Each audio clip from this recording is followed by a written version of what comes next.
We start with developing news as a trial date has been set for Andrew McGann, the man accused of killing 2 people at Devil's Den State Park last year. Just a few hours ago, Washington County Judge Joanna Taylor signed an order scheduling the jury trial for March 29th through April 14th, 2027.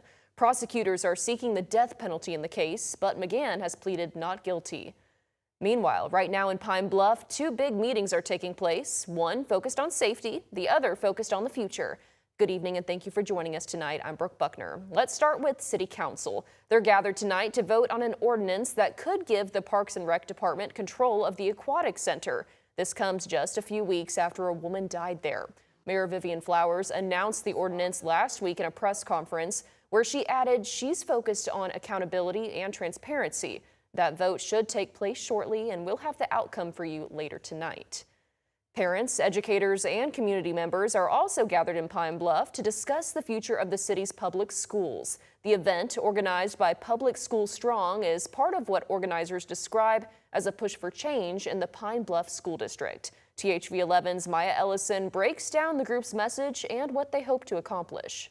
The $3.2 million that became missing or that was scammed from the district was very alarming. The school district receiving an F grade was very alarming. Kamara Seals, a Pine Bluff community activist and organizer, says a recent cyber scam that cost the district about $3.2 million was just one of the concerns that brought residents together, looking for a long-term way to get involved in their public schools. We need something that is sustainable, that is year-round. Seals says that search led them to Public School Strong, a community-led organization with state and national affiliates that helps parents, educators, and community members organize around public education issues. We just want to bring structure, and that's what Public School Strong does.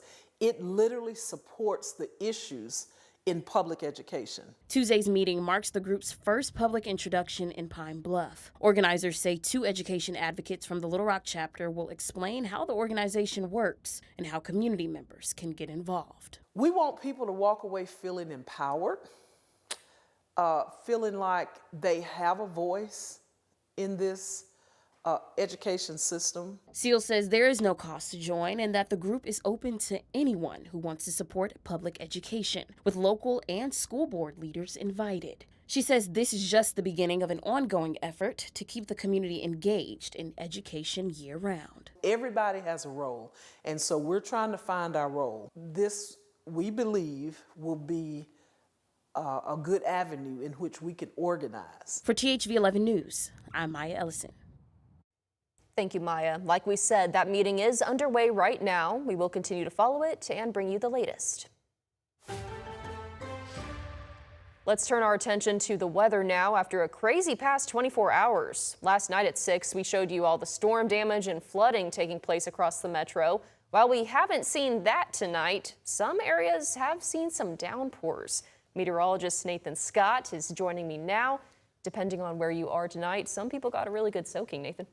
Yeah, and last night we had to contend with the potential severe weather out there this evening. It's not as intense, but some of these storms still have a little bit of a temper, producing some gusty winds, heavy rain, also lots of lightning. We've been dry here in Pulaski County for the most part, but I think that is starting to change because these outflow boundaries, these boundaries of cooler thunderstorm air are colliding with one another. So here's a live look from our energy camera. This is on top of the Simmons Bank Tower, looking off to the northwest and over towards Mayflower. You see that storm really bubbling up. So the atmosphere cooking up some showers and thunderstorms out there this evening. Here's what's happening around the Ouachitas. They're dotting the landscape. No rhyme or reason. Some locations will see a quick downpour. Others will stay dry. Around the metro, we're watching this outflow boundary. There it is right there entering into Pulaski County. And that's where that storm that we were seeing on the the camera is now developing pretty close to Mayflower. So this is going to continue to push its way down to the south. So expect the opportunity. There could be a pop-up shower thunderstorm here in Pulaski County, including Little Rock Metro. Also, we've got a storm pretty close to Conway, or at least a downpour. Also moving through Van Buren County, another outflow boundary slicing its way through White County. So as these boundaries collide, that's where those showers and thunderstorms can develop. A few showers in Pope County, Yell County, and as we span it out here, not everybody is going to see the rain and thunder out there. And if you do, primarily it will last for about 15 to 30 minutes, but you hear thunder, you want to get indoors. Thank you, Nathan. Anytime we get rain, we have to check in on Conway, where unfortunately officials say levels at Brewer Lake are still below where they need to be. They did recently announce they will use Greer's Ferry Lake to help with drought conditions there, but they're still asking people to conserve water. A few big-time officials visiting our state today. The first, U.S. Secretary of Education Linda McMahon, who alongside Governor Sanders and Arkansas Secretary of Education Jacob Oliva announced the federal government has approved the state's returning education to the state's waiver, which is something they say will put more money in the classroom. Our schools, our teachers, and students are all moving full steam ahead and taking Arkansas education to the top. The last thing they need is more burdensome requirements from the federal government to distract them from that goal. Arkansas is the 5th state to have the waiver approved. Iowa, Louisiana, Indiana, and Vermont are the 4 others. Meanwhile, a major transformation with a major name attached to it is planned for downtown Little Rock. This thanks to a multi-million-dollar donation from billionaire Jeff Bezos. The plan promises new green space, family attractions, and a big change for the heart of the capital city. THV11's Carter Thweet is live tonight, where this project just received a big boost. Carter, tell us what you've learned. Well, Brooke, for years we've been reporting on plans for a massive park near or around Interstate 30, and now those plans are finally starting to move forward. It's going to go from about where I'm standing all the way past the Interstate 30 bridge that you see behind me, and it's thanks in large part to a donation from the former Amazon CEO. We're proud to work with the community of Little Rock to support the 30 crossing projects with this $30 million investment. That money coming from the Bezos Earth Fund, started by Jeff Bezos and his wife Lauren and headed up by CEO Tom Taylor. It's part of a $100 million investment headed to 8 cities across the country. Part of that grant is $30 million for a project here in Little Rock, Arkansas. The $30 million is the largest amount awarded to any of the 8 projects, and this one is quite a project for Little Rock Mayor Frank Scott Jr., a downtown park near the Clinton Center under the I-30 overpass. We now have this close to 23-acre park that we will activate not only from an active use space, but also sports, to bring families to downtown Little Rock to have fun.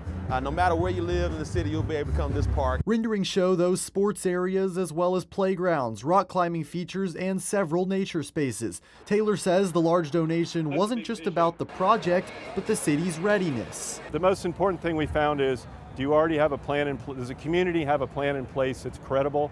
And do they have the community will to pull it off? And we were just here to help accelerate it. Mayor Scott says construction could begin within the next 18 to 24 months. The total price tag is $85 million. The mayor says in addition to Bezos' donation, the city plans to cover the rest through grants and fundraising. We'll have some details about our fundraising campaign, but I think we'll be able to, I'm pretty certain that we're not bringing Jeff Bezos here and not get it done. State and federal leaders like Governor Sanders and Representative French Hill also on hand today for the celebration. If you're looking for more information on the project itself, the park's master plan can be found on our website, so you can go to thv11.com for that link. Reporting in downtown Little Rock, I'm Carter Thweet with THV11 News.